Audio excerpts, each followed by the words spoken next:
Now the next component is Golgi complex. Last component आपण बघितला endoplasmic reticulum. आता आपण बघतोय Golgi complex. Now the Golgi complex is also known as manufacturing, packaging and transport unit of cell. आता हा manufacturing unit पण आहे, material किंवा जे काही सबस्टन्स सिक्रेट करतो त्यांना पॅकेजिंगसुद्धा करतो आणि त्यांना ट्रान्सपोर्ट करतो. म्हणजे काय करणार आहे, गोल्गी कॉम्प्लेक्समध्ये सर्टन सबस्टन्स मॅन्युफॅक्चर केले जातात, त्यांना एका वेसिकलमध्ये पॅकिंग केलं जातं आणि त्यांना काय केलं जातं, गोल्गी कॉम्प्लेक्सकडून दुसरीकडे ट्रान्सपोर्ट केलं जातं. म्हणून आपण त्याला म्हणतो manufacturing, packaging and transport unit. Now this Golgi complex, here we see the structure or image, the diagram of Golgi complex. This Golgi complex is consist of the stalk of sacs. या सॅक्सचा जो काही stock किंवा stacks of sacs is formed and this stalk of sac is known as cisternae. जे काही एक single sack आहे, अशा वेगवेगळ्या डायमीटरच्या आपल्याला सॅक्स दिसतात, या सॅक्सचा एक ग्रुप झालेला आहे आणि ह्या ग्रुपला आपण म्हणतो cisternae. So it is form by the stock of sac which is known as cisternae. Now this cisternae shows the two face. वरचा जो काही फेस आहे आपण त्याला सिस फेस म्हणतो किंवा फॉर्मिंग फेस आपण त्याला म्हणतो. खालचा जो आहे तो आहे ट्रान्स फेस. सिस्टर्नी म्हणजे cis means forming, trans means maturing face. So this cisternae shows the two sides or two face. वरचा जो काही फेस असेल त्याला आपण सिस किंवा फॉर्मिंग फेस म्हणतो, खालचा जो काही फेस असेल आपण त्याला ट्रान्स फेस किंवा मॅच्युरिंग फेस असं म्हणतो. आता ह्यामध्ये आपण काय सांगतोय, स्ट्रक्चर झालं. आता ह्यामध्ये आपण काय बघतोय, हा जो काही गोल्गी कॉम्प्लेक्स आहे, आपण एंडोप्लाझ्मिक रेटिक्युलममध्ये बघितलं होतं की एंडोप्लाझ्मिक रेटिक्युलम काय करतात, ते हा जो काही प्रोटीन त्यांच्यामध्ये तयार होतो तो वेसिकल म्हणून ट्रान्सपोर्ट वेसिकल म्हणून ट्रान्सपोर्ट केला जातो, सिक्रेटरी प्रोटीन. द वेसिकल, जो काही वेसिकल आलेला आहे एंडोप्लाझ्मिक रेटिक्युलमकडून, this vesicle get merge into this cisternae. Transport vesicle which comes from the endoplasmic reticulum get merged into this cisternae and transport their secretion into this cisternae. Now this secretion get converted or modified and secrete the modified into the another substance and comes to the another phase towards the maturing phase and lives in the form of transport vesicle or in the form of new vesicle. जो काही endoplasmic रेटिक्युलमकडनं vesicle आला आहे, वेसिकलमध्ये secretary protein आहे, हा vesicle या सिस्टर्नीमध्ये merge होतो. म्हणजे त्याच्या आतमध्ये काय करतोय, तो मिसळतो. मिसळल्यानंतर त्याने जो काही कंपोनंट आणला तो कंपोनंट ह्या सिस्टर्नीमध्ये पास होणार. या सिस्टर्नीमध्ये त्या कंपोनंटमध्ये परत वेगवेगळे सबस्टन्स मिसळले जातात आणि एक नवीन सबस्टन्स त्याच्यापासून तयार झाला. तो नवीन सबस्टन्स काय होणार आहे, परत इथे जसं आपण एंडोप्लाझ्मिक रेटिक्युलममध्ये बघितलं की प्रोटीन गेट्स बर्ड्स ऑफ, तसा काय होतं इथे बर्ड्स ऑफ होतो आणि नवीन वेसिकलच्या फॉर्ममध्ये काय झाला, हा सबस्टन्स बाहेर पडतो आणि हाच काय होते तिथे ट्रान्सपोर्ट वेसिकल म्हणून ॲक्ट होतो. म्हणून आपण ह्याला काय सांगतोय, manufacturing, packaging and transport material किंवा युनिट ऑफ द सेल. समजते आपल्याला स्ट्रक्चर ऑफ गोल्गी कॉम्प्लेक्स. आता आपल्याला फंक्शन बघायचे, function of Golgi complex. Function आपण तेच सांगतोय. पहिलं फंक्शन काय असणार आहे, it's acts as a manufacturing, packaging and transport unit of the cell. Next आपण बघतोय they secrete their own product. Generally आपण आत्ता बघितलं की एंडोप्लाझ्मिक रेटिक्युलमकडनं जो वेसिकल आला आहे त्याचा प्रोडक्ट याच्यामध्ये गेला आणि काय झालं आहे, वेगळा प्रोडक्ट होऊन परत नवीन वेसिकल दुसऱ्या फेसला तयार झाला. पण त्याचसोबत गोल्गी बॉडीज किंवा गोल्गी कॉम्प्लेक्स त्यांचा स्वतःचा पण प्रोडक्ट सिक्रेट करतात. तो जो काय आपण सांगतो तो असणार आहे पेक्टिन. देन नेक्स्ट आपण त्यामध्ये सांगतोय glycoprotein and glycoprotein. Glycoprotein means protein with glucose. Glycolipids means lipids with glucose. When this glycoprotein and glycolipids comes into this cistern, they lose their sugar. ज्यावेळेस ग्लायकोप्रोटीन आणि ग्लायकोलिपिड्स येतात त्यावेळेस काय होतात, हे ज्या सिस्टनीमध्ये गेल्यानंतर हे काय करतात, त्यांची शुगर लूज करतात आणि नवीन प्रोडक्ट म्हणून परत नवीन वेसिकलच्या फॉर्ममध्ये बाहेर पडतात. अजून आपण पुढे काय सांगतोय, हे आपण बघितलेलं आहे. The Golgi complex ads as a मॉडिफाईंग product live in the form of transport vesicle. जे काही प्रोडक्ट तयार होतात या सिस्टर्नीमध्ये सिक्रिशन जे काही केलेले जातात, हे प्रोडक्ट वेसिकलमध्ये एका छोट्याशा बॉलमध्ये ट्रान्सपोर्ट केले जातात.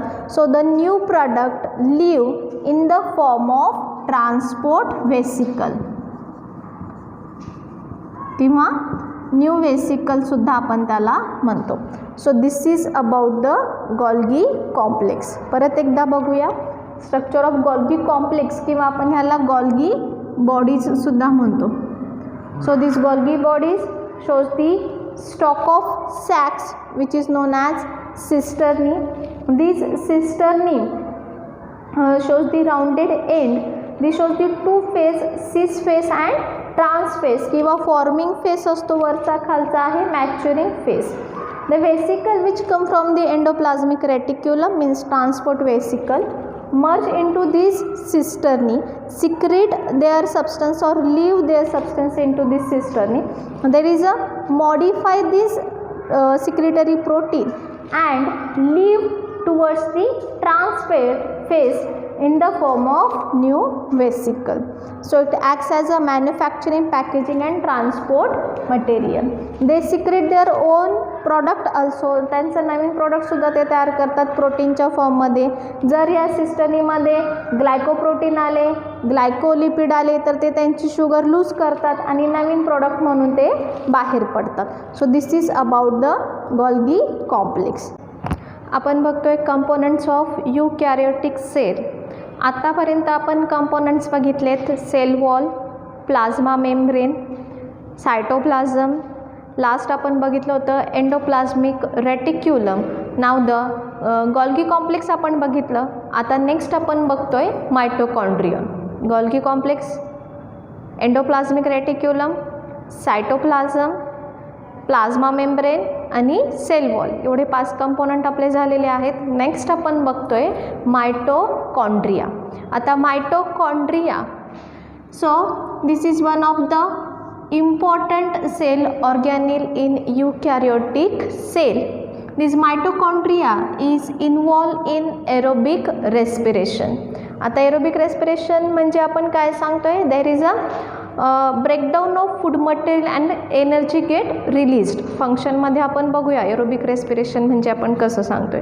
सो जे काही एरोबिक रेस्पिरेशन होतं आहे, this aerobic respiration is takes place in this mitochondria. So it is the important cell organelle. Next one, it is present only in eukaryotic cell. So absent in prokaryote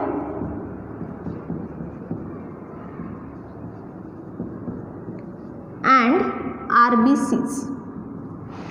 so mitochondria RBCमध्ये absent असतात आणि प्रोकॅरियोटिक सेलमध्ये सुद्धा absent असतात.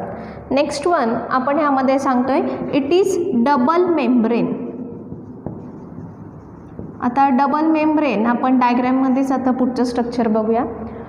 So mitochondria, aerobic respiration takes place in mitochondria.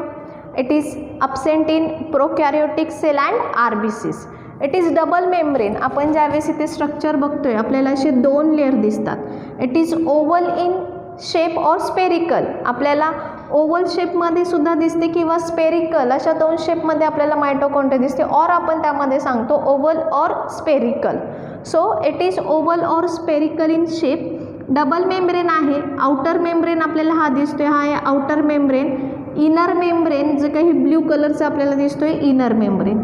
आता outer आणि inner मेम्ब्रेनमध्ये आपल्याला जो काही स्पेस दिसतोय त्याला आपण म्हणतो outer chamber.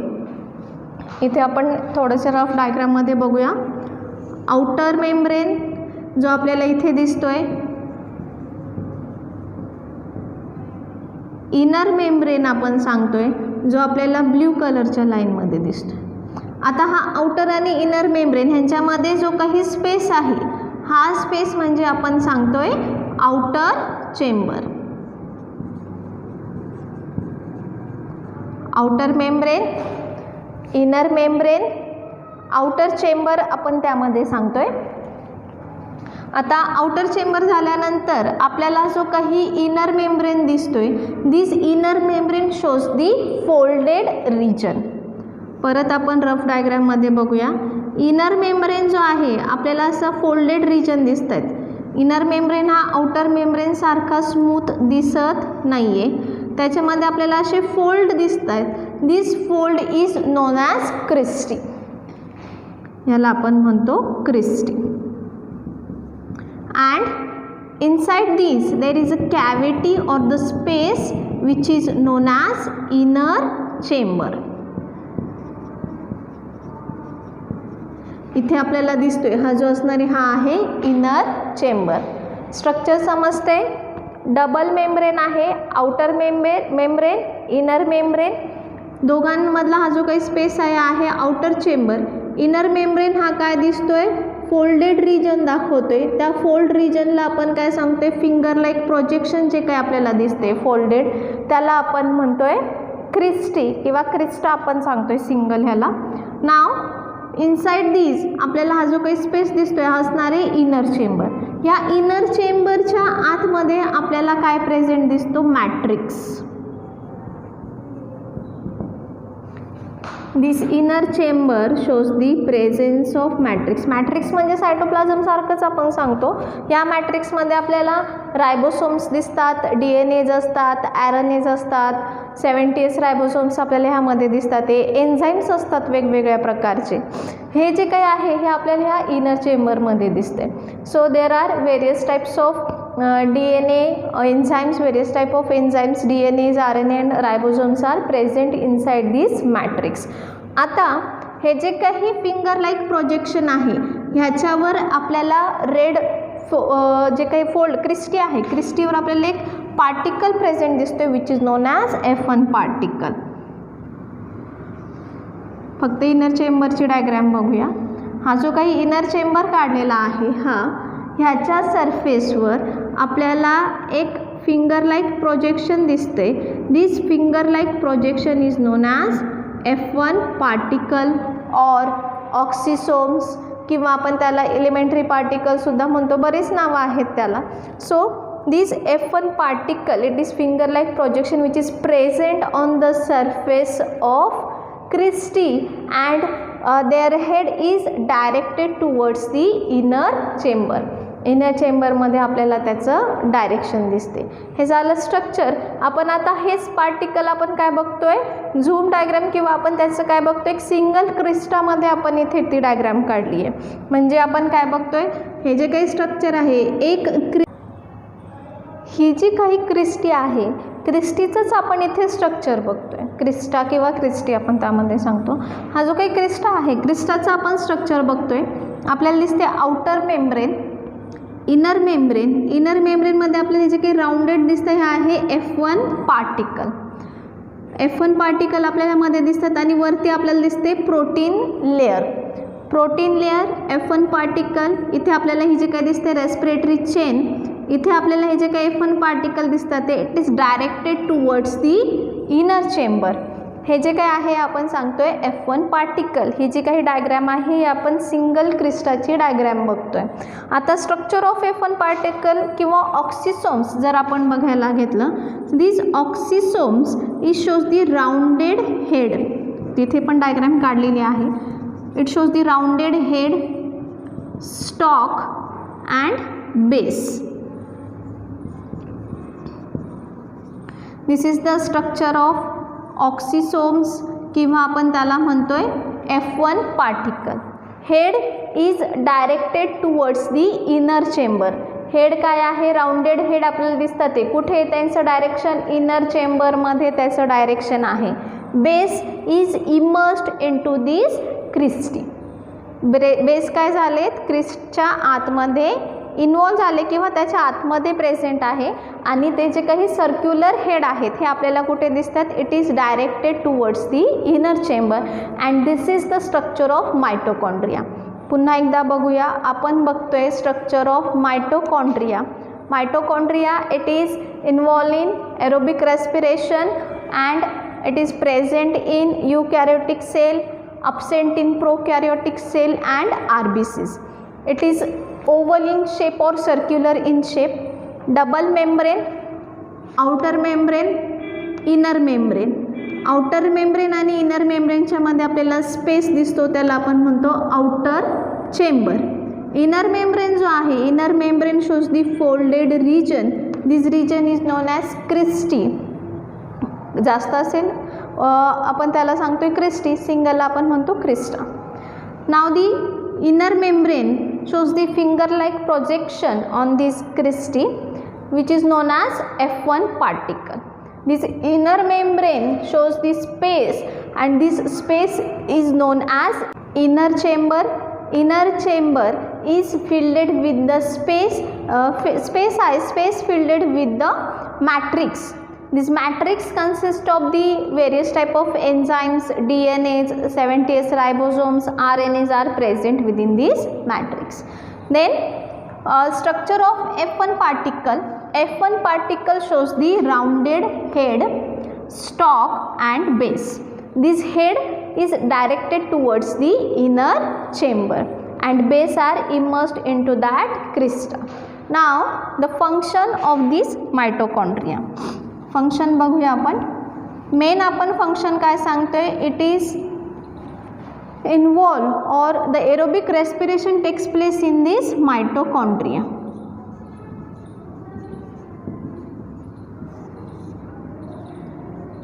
Function aerobic respiration takes place in mitochondria. आता aerobic respiration म्हणजे आपण काय ते बघूया. Respiration means there is a breakdown of glucose material or breakdown of food material and energy get released. Aerobic respiration means breakdown of food material in presence of oxygen, त्याला आपण म्हणतोय aerobic. Anaerobic respiration means in absence of oxygen. So aerobic respiration आपण बघतोय. aerobic respiration मध्ये आपण सांगतोय respiration म्हणजे food material breakdown होतोय. आता फूड मटेरियल ब्रेकडाऊन होतो म्हणजे आपण काय सांगतोय, ग्लुकोज हा ब्रेकडाऊन होणार आणि CO2 प्लस H2O तिथे रिलीज होणार. प्रॉपर रिॲक्शन नाही सांगत आहे मी, जस्ट आपण कन्सेप्ट बघतोय. जर रिॲक्शन वाईज केलं तर आपल्याला इथे जे काही मॉलिक्यूल आहे मीन्स C6H12O6 असं रिॲक्शन नाही, आपण जस्ट कन्सेप्ट बघतोय. ग्लुकोज मॉलिक्यूल ब्रेकडाऊन होतोय, CO2 आणि H2O तिथे रिलीज होणार किंवा बाहेर पडणार आणि ह्याच्यासोबत एनर्जी गेट रिलीज्ड. मग ज्यावेळेस रेस्पिरेशन होतंय त्यावेळेस जे काही फूड मटेरियल तयार झालं ते ब्रेक होणार आणि एनर्जी बाहेर पडणार, त्यालाच आपण म्हणतो एनर्जी. ही जी आहे ती काय असते, ATP फॉर्ममध्ये. The biological form of energy is ATP, adenosine triphosphate. ही जी काय एनर्जी आहे आणि हीच एनर्जी कुठे सिंथेसिस होणार आहे, into this mitochondria. So the mitochondria synthesis energy, hence it is known as powerhouse of the cell. Because it generate the ATP or ATP synthesis in mitochondria and ATP is the source of energy. ह्याला आपण म्हणतोय power house of the cell and this is the main function of mitochondria. ह्याच्यामध्ये Krebs cycle वगैरे आपण बघतोय. तुम्हाला respiration photosynthesis चॅप्टरमध्ये असणार आहे ते की रेस्पिरेशन कसं होतं आहे, मायटोकॉन्ड्रियामध्ये प्रोसेस कशी होते. रेस्पिरेशनची मी फक्त कन्सेप्ट सांगितली, आपण प्रॉपर रिॲक्शन बघितलेली नाही आहे. नाही तर काही वेळेस स्टुडंटला कन्फ्युजन असतं की इथे 6CO2 प्लस 12 CO2 रिलीज झालं पाहिजे. आपण अशी रिॲक्शन नाही बघत आहे, जस्ट कन्सेप्ट बघतो की ग्लुकोज ब्रेक झाल्यानंतर CO2 आणि H2O बाहेर पडणार आहे आणि त्यासोबत एनर्जी रिलीज होते. ती एनर्जी जनरेट करायचं काम हे मायटोकॉन्ड्रिया करतात, म्हणून त्यांना आपण म्हणतो power house of the cell. And this is about the mitochondria. आपण मायटोकॉन्ड्रियामध्ये स्ट्रक्चर बघितलं, oval or spherical, outer membrane, outer chamber, inner chamber, finger like projection or folded region present known as cristae. On the surface of cristae there is a finger like projection is present which is known as F1 particle. Structure of F1 particle, rounded head which is face towards the inner chamber, stalk and base immersed into the crista. Function आपण त्यामध्ये सांगतोय, there is ATP synthesis or aerobic respiration, Krebs cycle takes place within these mitochondria. So this is about mitochondria.